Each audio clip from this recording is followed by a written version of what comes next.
Since we know the size of an array, it's easy to use for loops, and we're going to use that over here, this for loop over here, to load the values, and a for loop to display the values.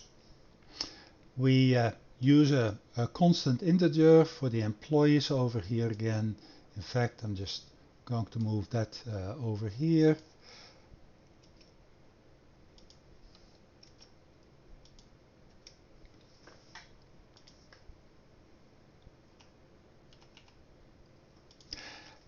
We declare an array for the hours of the employees, and we're keeping track of how many we have over here.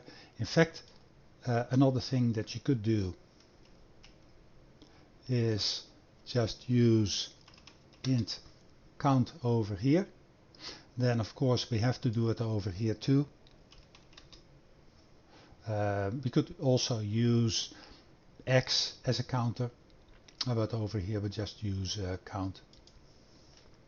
So each time we go through the loop over here, we enter the hours worked by this employee over here, and you see that in the instruction we have to use count plus 1, because over here we start counting at 0,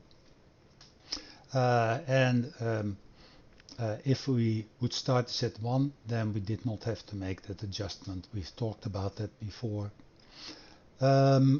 Over here the output, just to show the contents of the array, and you'll see that it's the same thing. Now over here again we have a for loop with only one statement in there. Of course we have over here the user instruction and the entry, so let's be consistent over here.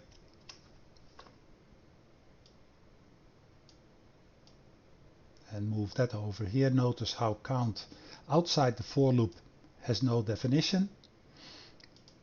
That was because it was declared at the loop level over here at the for counter. Okay, so let's run this. We'll take some simple numbers over here.